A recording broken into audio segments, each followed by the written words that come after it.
nakadikit pa rin sa pangalan ni Liza Soberano ang pagiging ungrateful. Kaya ang sinasabi sa kanya, dahil ngayon nga, kahit daw po maliit lang na oportunidad sa Amerika, ginagrab na niya, kinukuha na niya dahil tuloy-tuloy ang kanyang bayarin. Oo. Yan ang napala mo dahil ungrateful ka kasi. Kasi naman itong si Bella, naghahamon din ng babaeng to eh. Meron siyang cryptic post na, tell them the truth. Ang tanaw ng mga tagahanga ni Kim Chiu, siya ang pinariringgan ni Bella Padilla ng tell them the truth. Are you the sole and legal heir of your mom, Nora Honor?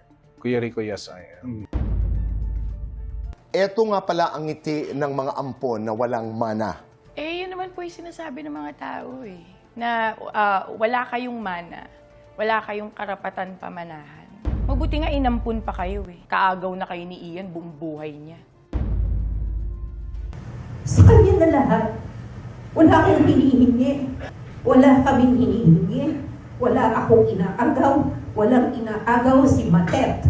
He can have it all. Sapat na natawag kong mami si Nora Honor. Ang mainit na chika!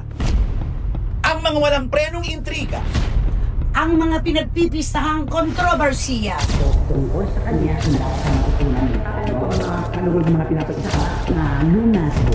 tutok na dito lang sa Showbiz Now Na! Yay! Kumusta po kayo ulit mga pinakamamahal naming kachika sa buong mundo? Siyempre pa, heto na naman po kaming tatlo. Sabi nila, tapos na raw po ang boxing sa Senado. Abay dito po sa SNN. Hindi pa po natatapos ang boxing na maiinit na chika at kontrobersiyang pagsasaluhan natin. Di ba naman, Robin Chika? Tama, tuloy-tuloy ang laban, tuloy-tuloy ang chikahan, tuloy-tuloy ang kwentuhan natin. Lahat! Wendell Alvarez aka Barikutot, ano masasabi mo? Kung may kaguluhan man sa politika, dito sa amin, sa Showbizlandia, ay hindi kami magpapatalbo. Oh, sinabi nga namin tapos na boxing. Tapos na boxing, tapos habang mo nagkakagulo pa sa politika. Take two. Oh. Dito sa amin, sa Showbizlandia, hindi kami magpapatalbo kung ano man ang mga kontrobersiya na inyong naririnig ngayon. Okay na yun. Sige lang. At syempre mga kachika, magpapatalbugan po ang mga chika at kontrobersiya dito sa inyong programa, aming programa. Ito po ang Showbiz Now Na! Naku, totoo naman po. Boxing na naman po ito ng kani-kanyang poder ito Yes, no? oo, May mga palitan nagbabardagulan, mga tagahanga. Yung mga artista, alam kaya nila? Yun na nga, hindi yata. Okay, so unahin muna natin itong si Liza Soberano. Ayan. Ano po talagang hanggang ngayon, kahit lumipas na ang maraming panahon, talagang yung kanyang kawalan na utang na loob. Nakatatak na sa kanya. Oo. Nakakalungkot Nasa yun. ano na niya talaga. Hindi po makalimutan ng ating mga kababayan. Kaya ang sinasabi sa kanya, dahil ngayon nga, kahit daw po maliit lang na oportunidad sa Amerika, ginagrab na niya, kinukuha na niya dahil tuloy-tuloy ang kanyang bayarin. Oo, tsaka mararamdaman mo sa kinikayento niya na parang merong pagsisisi na parang dati nga, laki-laki ng kinikita niya dito. Tapos doon nakita mo yung konting Anong ipon-ipon barya-barya. niya. Tapos ang laki-laki ng ginagastos niya, di ba? At sa kanya nga interview, di ba, nung tinanong siya, anong pinakamalaki? Agad-agad niya sinagot, money. Pera doon talaga ang problema niya. Hindi, tsaka Oo. dito nga naman kasi, maliit lang naman daw ang kinikita niya sa mga serye, saka sa pelikula. Pero sa TVC niya, yung mga endorsement niya, talagang sobrang laki daw po. At dito, buhay prinsesa siya. Totoo. Ngayon sa Amerika, OFW siya na nagsisikap na makaraos sa araw-araw. Oo, nagsimula ulit siya. Zero siya doon. Talagang zero siya. Isipin niyo po, nakakaawa din si Liza Oo. Soberano. Kasi para makapagpadala siya na AVP, Oo. yung mga tapes para ipadala sa mga Audition production. niya, sa mga audition. $500 pala ang ginagastos niya sa bawat kopya. Pinadadala niya sa mga production, pero mas madalas kaysa sa hindi, ginajunk siya. At kung meron man daw pong tumatanggap, pagdating na ng oras, pinapalitan siya. Talagang hindi pa napapanaw. mahirap sa Hollywood. Tsaka mahirap para sa kanya. Ay, oo naman. Alam mo, sobrang tatanggapin mo lahat na, ano yan, ganito? Bakit ganito na naman At nangyayari? saka hindi naman sa masyadong nose doon sa ano, di ba? May tsura lang siya, maganda. At saka... Maraming magaganda. Oo, doon siguro one of those na lang siya doon. Pag mukha ang Correct. Ano ba basihan, talaga ang tunay na dahilan kung bakit hanggang ngayon ay nakadikit pa rin sa pangalan ni Liza Soberano ang pagiging ungrateful? Ikaw muna. Pakiramdam ko na yun, hanggat hindi siya humihingi ng patawad sa mga nasa kanya, yun talaga, hindi talaga mabubura. Pero kung agad-agad siya dati, na humingi ng kapatawaran sa mga nasabi niya na hindi maganda, sa mga nakasama niya, kumupkup sa kanya, malamang na ano na yun eh. Ikaw. Yung sa akin naman, una-una, i-check niya muna yung sarili niya. Kasi andyan ang sarili niya mismo talagang ano niya muna ko. Saan ba ako nagkamali? Bakit ba ganito ang narating ng buhay ko? Dapat ano yun siya. Iisipin niya muna yun, yung sarili niya muna.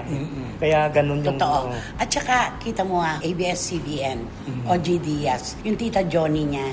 Ay, oo. Maganda na sana kung ang ipinaliwanag niya noon, may pangarap po ako na sana masubukan kong makapag-Hollywood. Pwede yun eh. American dream ko po ito. Pwede. Sana ganun eh. Hindi na dapat siya nagsalita pa ng kung ano-ano na minenos niya ang ABS-CBN. Ayoko naman talaga na may ka-love team. Kaso dito daw sa Pilipinas, pag wala kang ka-love team, hindi kasi sikat. So napilitan ako. Aba, Enrique Hill ito. O tapos, kay OG Diaz. Oo, sinabi niya na si OG Diaz may malaking naitulong sa kanya. Pero kailangan niyang kumalas dahil sa kanyang Ambisyon. pag-Hollywood, yung ambisyon niya. Yung tita Johnny niya, na napakabait at yun ang unang-una talagang nakatap sa kanyang talent para dalhin kay OG Diaz. Hindi rin maganda ang kinatapusan. Correct. Kaya nandun po sa bakas niya nasa imahe niya yung pagiging ungrateful. Kaya ngayon na nagtatangka siya na baka sakaling makasingit. Diba dito sa Pilipinas, hindi pa rin po nabubura. Kaya ang sabi sa kanya, yan ang napala mo dahil ungrateful ka kasi. Nakakalungkot Yun ang yun. nakakalungkot doon. Yes. O isipin mo sa Amerika, ikaw naging OFW ka. Ay, napakahirap nun. Talaga alam mo yung aantay mo lang yung sweldo mo para lang makabili ka ng gusto mo, mabayaran mo yung gano'n. Ganun lang ng gano'n. Kumikita ka, gagastusin mo rin. Wala akong halos natitira. Oo, Kumikita siyempre, siya ng oo. dolyar sa Amerika. Dolyar din ang ang gastos gastos. niya. Oo. Kung bakit kasi noong panahon na yon, nakinig siya ng nakinig dun sa kanyang Manager panghaliling dati. manager na si Oo. Jeffrey O. Di ba? Lahat yata nang sabihin ni Jeffrey O noon, kailangan niyang sabihin, kailangan niya itawid sa publiko, kailangan niya magreklamo. Asan si Jeffrey O ngayon? Wala na, hindi naman siya Diba? sinuportahan. Ito oo. din yung nang-scam kay James Reid. O, yun Ay, din. oo. Ito, Di ba nagagalit yung father ni James Reid? Ilang milyon. Milyon yung kinuha nito ng Jeffrey O na ito. Saan na kaya nga, di ba wanted nga siya dito? Kasi di ba parang pinailan sa atin ng... Marami. Oo. At maging sa Amerika yata may problema siya. Kaya dito dapat nagkaroon ng leksyon si Liza Soberano na hindi lahat ng ino-offer sa atin inaalok ginto. Kasi sa unang tingin, akala niya Hollywood di ba? Oo. We can make it. Sabi sa kanya ni Jeffrey, kaya natin to. We will do our best. Asan ang ginto? Nawala. Ayan Naku. ngayon ang nangyayari sa Samantalang kanya. dati, konting kaway, Ay, konting oo, kanta, oo. pera. Doon. Iniiwasan pa nga ni OG yan Diba? Yung mga out of town. O, diba? Kasi sobrang busy niya, diba? Hindi, Kasi magkano siyang inaano ni OG nun sa mga provincial shows? 2.5 million. Presyong tatanggihan. Pero Dahil parang, ayaw na nga niya. Dahil napapagod yung bata. Ganun ka ganda ng pamamalakad ni OG kay Liza Soberano. Grabe. Kaya yung nagsasabi, yumaman ka lang naman dahil kay Liza Soberano, uy, mahiya po tayo sa sarili natin. Manalamin po tayo. Si OG Diaz po ay maraming alaga at kumita siya sa kanyang mga vlogs. Hindi po si Liza Soberano ang tanging nagbigay sa kanya ng pangkabuhayan showcase. Kaya wag, di ba? nakakalo. Alam mo yung utang na loob kasi Pilipino tayo Oo. Number 1 sa atin yan. Pero ang tanong, hanggang kailan kaya isusumbat kay Liza yung pagiging? Palagay ko hindi mabubura. Oo, hanggat Diba? hanggang buhay Nasa siya. blueprint yun ng buhay niya. Pero sayang talaga si Liza. Sayang. Alam mo, Sayang. dapat sa kanya kung hindi siya talaga aminin niya na lang lahat ng pagkakamali niya. Siguro ba, iwan ko lang, siguro 50% lang tatanggapin ko. Hindi Parang 100%. binati naman niya si OG Oo. nung birthday Oo, niya. diba? Meron naman siyang At ganun eh. bumati rin naman si OG nung birthday ni Liza. Pero hanggang doon lang. Oo. Yung bukas puso na panghihingi niya ng dispensa sa mga taong sinaktan niya nung siya ay tumalikod. Yun ang hinahanap sa kanya ng publiko. Meron pa rin naman siyang mga may lisken pa nga. Oo, tsaka meron siyang mga Oo. tagahanga. Marami siyang mga tagahanga. Marami kaya pa lang- rin. Oo. Kaya lang overruled ng mga ayaw. Yan. Oo. Yun. Tayo po yung mga Pilipino, napakalaking katangian po natin talaga ang pagtanaw ng utang na loob, lingon sa pinanggalingan. Pag yun po ay kinalimutan natin, winasak na po natin ang tulay. Ganon lang yun. Okay, kantahan mo na. Ay. Si Liza Soberano. Di kakantahan ko lang siya na, oh yes, I'm the great Platters! pretender. The Great Pretender. Pretending Hindi, the mali world. nga yung umpisa eh. Oh, yes, I'm I'm a the great pretender. Pretending that I'm doing well. My need is just I pretend too much. Mukhang kaso na I'm na. lonely, but no one can tell. I'm the great pretender. Just laugh on the gay like a down. I seem to I be seem- what I'm not. Okay, you are the greatest pretender. Sabi ni Juris Dr. Channel. Yun lang yun. Ito yung sinasabi ko. Nagbabardagulan ng kani-kanyang kampo. Alam kaya ng mga artista na gano'n na nangyayari sa kanila? Naku, marahil hindi. Ay, oo. Kasi dyan nagsisimula lahat yan eh. Sa mga kanilang mga fans. Dyan nagsisimula ang mga away-away hanggang makarating na sa mga presidente ng mga Oo. fans club na, uy, alam mo ba, sinabi ng mga, yun eh. Ganito, kasi naman itong si Bella, naghahamon din ng babaeng to eh. Meron siyang cryptic post na, tell them the truth. Ano yun? Ay, Pwede kasi na dun sa mga nag-i-issue na problema siya sa set nung taping. Oo, correct. Pwedeng dun sa mga nagsasabing cause of delay siya. Kaso, ang tanaw ng mga tagahanga ni Kim Chiu, siya ang pinariringgan ni Bella Padilla ng tell them the truth.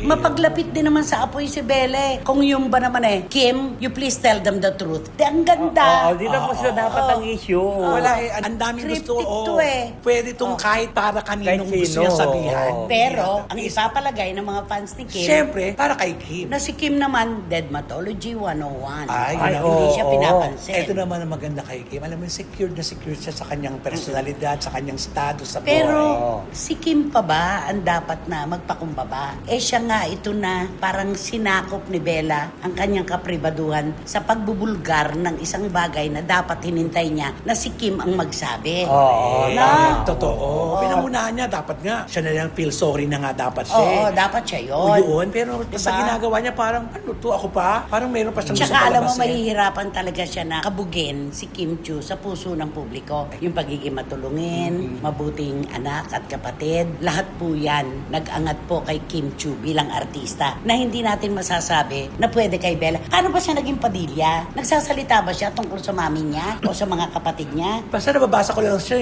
Bella Padilla. Padilla, yun Hindi ko lang. alam kung sinong tatay niya, syempre ang Padilla. Hindi, baka screen name lang siguro. O yun, di ba? Kasi wala naman Oo, tayong nalalaman na ano, Oo, di ba? bakit hindi siya nag-ano? Wala siyang ganun. Nakakatakot yung gano'n yung hindi mo man lang, yung pamilya mo, hindi mo ini-introduce sa publiko. Kaya may punto si Direk Daryl Peno. Yung cryptic. Bago yung ka. cryptic post din. Hindi yun. cryptic. Oo, talagang tinurol siya, di ba? Bago ka makisaw-saw sa hindi mo naman alam, matuto ka muna na respetuhin at mahalin ang nanay mo. Ay, oo. Oo. Napakabigat nun, di ba? Oo. Ang lalim Personal. Ibig sabihin, may problema si Bella sa nanay niya. Oo. Maaari. Kasi kung gano'n ang Oo, ano ni oo. Direk Daryl, meron siyang alam. Kasi she doesn't talk about her family, di ba? Kasi laking ano rin yan, di ba? Sa abroad madalas Oo. dito si Bella, di ba? Nag-abroad to na nag-abroad. Ibig sabihin, pag nag-abroad, hindi mo na ikukwento yung pamilya mo kung saan ang pinanggalingan mo. Kaya malayo sa Baka nga siguro screen name niya lang itong Padilla na ito. Siguro alam niya na sikat yung mga Padilla sa showbiz. Kaya siguro yun na lang ginagawa Siya yung niya. naging girlfriend ni Jason Abalos na idinenay niya. Pero alam na alam namin yun. Di ba? Oo, Napakahirap ganon, nun. Yung oo. alam na alam ng tao. Kaya yung mga cryptic post na yan, kung matapang ka, diretsuhin mo. Oo. Mapaglapit ka rin sa apoy eh. Ikaw din yung gamo-gamo na lumalapit sa apoy kaya nasusunog ka. At saka matalino ka naman, Bele. Kayang-kaya mo naman i-depensa yan. Pag pinatungkulan mo kung sino, kaya mo harapin. Kasi Gumagawa ka nga ng script eh, di ba? Oo. Magaling ka nga eh, pati blocking nga, alam mo. Pati Kaya-kaya script, mo. alam mo, Oo. dialogue, alam mo. Oo. Tapos magki-cryptic post ka. Natural, hindi natin masisisi ang mga nagmamahal at talaga nakikipaglaban para kay Kim Chiu. Sabihin mo, Oo. siya ba pinariringgan mo? Yun ang tanong mo sa kanya. Oo, kasi sa mga comment, inaano ng mga Kim Pounds na, bakit para sa kay Kim to? Ay, Parang ganun. oo. Ina-assume nila yun. Pwede rin nating sabihin na assumera din naman kasi. Pwede din. Ang ibang Ang mga kampo. ano. Oo, pwede din. Pero, yung pag-assume na yan, maiiwasan kung walang cryptic post. post. Diba? Yun lang naman yun eh. Kaya Kaya- siguro sabi ni Bella, ay naku, cryptic puso, bahala kayo kung kanino po. Oo, Hindi, kung kanino hindi yung siya babae. masaya, no, na tao. Pang ganyan. Doon mo Bakit ang dako? makikita. Siguro malaking problema nitong babae tayo. Bakit kaya? Ano sa palagay mo? Siguro sa palagay ko may malaking, siyempre siya sinabi na doon na ano mo muna yung magulang mo. Isa na doon, problema niya yon. Lalo na dito sa bakit nakikialam sa mga project na binibigay sa kanya, malaking problema din yun. Yun, naging nega siya doon eh. Oo. Tsaka yung kay Senator Robin, naging nega din siya doon. Kaya, alam ko, ang cryptic talaga, kung matapang nga isang tao, diretsuhin mo. Kasi kung hindi, ibig sabihin nagtatago ka sa saya mo. Hindi mo na kaya. meron kang gustong tumbukin, hindi mo masabi. Yun yun. Oo. Ganun ang Yun. cryptic. Yun talaga ang cryptic. Kaya ang banat sa kanya ni Kim Chiu, sinabi niya, ibubuto niyo na lang si Paulo, di ba? Abilino doon sa Oo, ano. sa Korea. Sa Korea, Oo. yun ang sabi niya kanya. Siguro din kay Bila, ibuto mo na lang. Pero makakalaban silang la ding-dong doon, Oo, di ba? ding-dong. Oo, ang Oo. dami nila makakalaban doon. Joshua Garcia, kalaban ko doon. Di bale, kahit sino ang nanalo sa kanila, Pilipino pa rin. Tama. Yun lang yan. Kantahan mo na si Kim Chiu at si Bella Padilla. Di kakantahan ko na lang sila ng Two less lonely people in the world. Air Supply. Two less lonely people in the world, and it's gonna be fine. Out of all the people in the world, I just can't believe you're mine. In my life where everything was wrong, something finally went right. Now there's two less lonely people in the world. Ulit. Umuulit. Sige, para kay Juris yan. Oh. Just to think Wag what na. I met. Sayang. Sa unang pagkakataon, pagkatapos pumanaw ang superstar na si Nora Honor, ay nagbitiw na ng mga kumakagat na pahayag si Lotlot de Leon laban sa kanyang kapatid na si Ian. Umiiyak niyang naratibo, galit ako, galit na galit ako, wala akong hinihinging mana, walang inaagaw si Matet, he can have it all, enough with the lies. Sa kanya na lahat. Wala akong hinihingi. Wala kaming hinihingi. Wala akong inaagaw. Walang inaagaw si Matet. He can have it all. Nilinaw rin ni Lotlot na hindi sila sinabihan ni Ian tungkol sa foundation. Wala silang alam na magkakapatid. At ang totoo ay siya pa nga ang unang nakaisip na pahalagahan ang legacy ng kanilang ina. Pero ang sagot daw ni Ian sa kanya, I'm not yet ready. Saka wala akong ilalabas na pera. Pagdating naman doon sa foundation, tinanong ko siya. Sabi ko, are you willing to do the foundation with us? Sabi ko, magtayo tayo para kay Mami to continue her legacy. Anong sinabi niya? I'm not ready. Wala akong ilalabas na pera. Nagulat na lang siya sa inilabas ni Ian sa Facebook na walang karapatan ng kahit sino na maglagay ng pera sa foundation dahil wala itong alam. Ang sinabi niya, hindi ko alam yung foundation na itinayo. Hindi ko pinapayagan ng kahit sino na magtayo ng foundation. Hindi ako nagpapayag ng kahit na sino magbigay ng pera dyan sa foundation na yan. Galit na pahayag ni Lotlot habang umiiyak. Itinuring ko siyang kapatid. Inalagaan ko siya. Nung nasa Amerika si Mami, iniwan sila sa akin. Si Matet, si Kiko, si Kenneth, si Ian. Ilang taon na tumira sa akin. Buong buhay ko, isinakripisyo ko para sa mga kapatid ko. Tapos sisirain mo lang? Nalagaan ko siya bilang kapatid. Pinilin sa akin ng nanay ko. Ilang taon bang wala si Mami na nasa Amerika siya? Sa akin naiwan si Matet, si Kiko, si Ken. Kahit si Ian, ilang taon sa akin pumira yan. Buong buhay ko, sinakripisyo ko para sa mga kapatid ko. Tapos sisirain mo lang. At sinserong pagtanaw ng utang na loob ni Lotlot sa kanyang pumanaw na ina.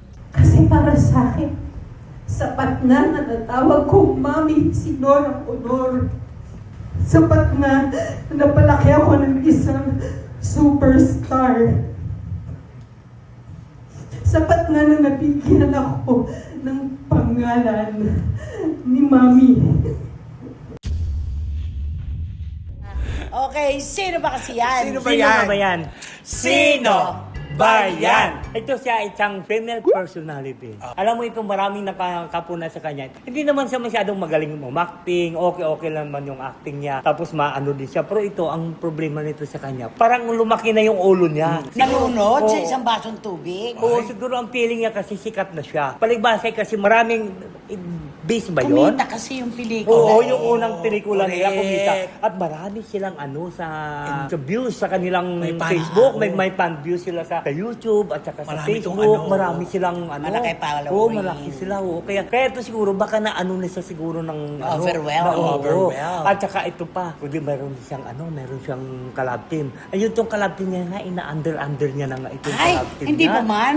Oo. Under the table na Oo, yung lalaki. Ay, lalo na nung... Mabait kasi lalaki. Mabait kasi Oo, lalo. mabait. Lalo na nung sa isang press con, parang napuna-puna. Pag naupo dito yung babae, parang gusto niya talagang, yung lalaki talagang doon katabi sa kanya. Hindi tatabi doon sa iba. Na ano kasi... Ay, possessive. Oo. Talagang dito kay Lala. Ano ang dito tunay na kailangan. issue tungkol sa babaitang to? Nako, itong tunay na issue sa kanya, masyadong matigas ang ulo. Kasi lalo na pagpunta sa production. Siyempre, pag binibigay sa kanya, katulad yung taping o kung shooting man yun, ibibigay sa kanya, ma'am, ito na po yung ano natin, script natin. O, siyempre, titignan, ay, parang hindi ko to gusto, ganito, sasabihin ng ganito. Tapos, mayroon pa kung minsan ganito yung damit mo, isusuot. Ayaw niya rin. Sabihin niya, ay, hindi po pwede kasi... Maarte. Oo, umaarte na Hindi siya. sumusunod. Ay, naku, Oo. mahirap ganyan.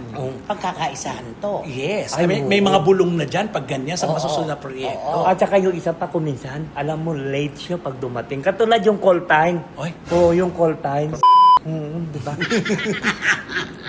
Tignan mo yung call time kung minsan 4 o'clock. Dumarating siya ng mga after 1 hour naman o after... Cause of delay. Oo. Mahirap na Yung mahirap talaga sa babae. Ewan ko ba kung bakit biglang lumakit yung ulo nito ng babae na ito. Hindi naman to ano eh. Pero alam mo, yung kumita nilang pelikula, hindi sapat yon na resibo para ganito na siya. Oo. May pagkamaldita daw to eh. Oh, sabi daw. Pero sana, alam mo, ano ba to? Magising. Ano, oo. Mabigyan pa ng Sayang araw. siya. Oo, sayang. Maganda to eh. Correct. At saka tignan mo So, ngayon. galing naman to sa hindi naman mayaman Ay, na oo. pamilya. Kaya sayang din kung papabayaan. Kaya tignan mo, dapat may kasunod pa yung pelikula nila dahil kumita. Ang nangyari, hindi ata inano yung isang love team na muna na Inuna na produce. Oo, kauna. inuna. Oo. Kasi siguro Sayang nakikita. tong batang to. Sayang. Kasi ang hirap kasi pagka-production ng kalaban mo eh. Sasabihin doon sa producer eh, di ba? Ay, Di ba kalaban siya ni ano? Oo, maletang pula. Yes.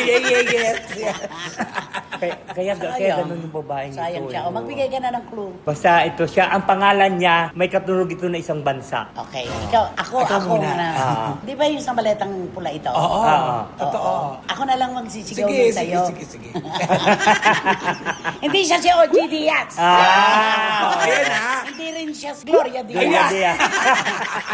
Diyos ko. Siguro naman. Mahulaan niya na to sa sobrang yung apelido niya talagang palasa. Oo. Pero Mga pag artista. nagsalita siya, parang okay naman siya. Oo, at saka kasi yung unang role Receiving. niya, talagang Oo. makakahabagan mo siya. Saka, yung isa ang maldita eh, di ba? Yes. Oo. Pero sabi nga nila, di ba, lagi ang mga kontrabida daw, di ba? Yun daw ang mga tunay. Yun Ang mga tunay. mababait. Ang bida, oo. 295. Ay nako, ang dami-dami na po naming ibinigay na clue. Pero bago po kayo mamili ng clue, alam mo ba, si Gaison Magdadaro, Laging- tuwing episode natin, laging hindi naiiwan sa sulok. Ay, Gaison, oo. thank Gaison, ha? Thank you, anak ko. Thank you. Nako, ewan ko lang, Tito Manny Garcia at Tita Norsky, kung ito po ay mahuhulaan ninyo. Magulo si Wendell, di ba? Nako, Juris Doctor Channel, Mama Luisa, Papa Marlon, kaya nyo ba? Wating-wating ng London! Ayun! Grabe, kaya niya yan. Eh si Miss Nags ng Belgium. Ayan, syempre. Ang mga Tala Girls. At dito, Direk Franny Zamora, Dan Magaling siya. Clavesillas, Nako, Dims Ignacio. Randy Balaguer. Yeah, Randy Balaguer, Jamie Dasha, Tita Nene Olanday. Nako kayo, Ediletada. Sigurado yan, matutumbok nyo. Oo. Di Ay, ba? alam Hindi na kayo alam nila naiiwan. yan. Gusto ko munang pasalamatan, of course, si Tita R.C. Hernandez ng Twin Princess Gems sa Shopsville, Green Hills. Meron din po silang jewelry store sa Marriott Hotel sa Manila. Tita RC Hernandez, maraming salamat sa tiwala at pagmamahal. At eto na, siguro naman po, sa binigay namin mga clue, tumpok-tumpok na po yan. Ang dami na namin pangalang binanggit. Meron na po kayong mapipisil dyan. Wala nang mauupo sa inyo ngayon sa Ropor. Nakatabi ang mabawang basuran at walang Electric fan. Kaya naman, mag-subscribe na po kayo, mag-like, mag-share, pakasama na rin po Romel Chica Vlogs. So, salamat po, gumagano na kasi. ina-expect na. At Siyempre, wala kayong dapat gagawin kundi hit nyo lang ang bell na ito para magkaroon kayo ng notification, makatanggap kayo ng mga bagong upload na videos ng SNN. At ang lagi kong pinapaalala sa inyo na please, don't skip at supportahan nyo aming Showbiz Now na official ito yung aming TikTok. ayan, tuloy lagi ang boxing dito sa SNN. Walang hindi. Kailangan po naming maitawid sa inyo ang pinakamainit na chika at kontrobersiya na pinapalitan nyo naman po ng matinding suporta, tiwala at oras. Hindi po namin yan kayang ibalik sa inyo. Maraming salamat po, Romel at Wendell. Hanggang sa susunod na sultada po ng inyong programa, aming programa. At ito po ang Showbiz Now na! Oh yes, my great pretty girl. Oh, Yes. I'm a great Pretender, pretending the word of your soul. the word of your own. Ang mainit na chika! Ang mga walang prenong intriga. Ang mga pinagpipistahang kontrobersiya. Tungkol sa kanya,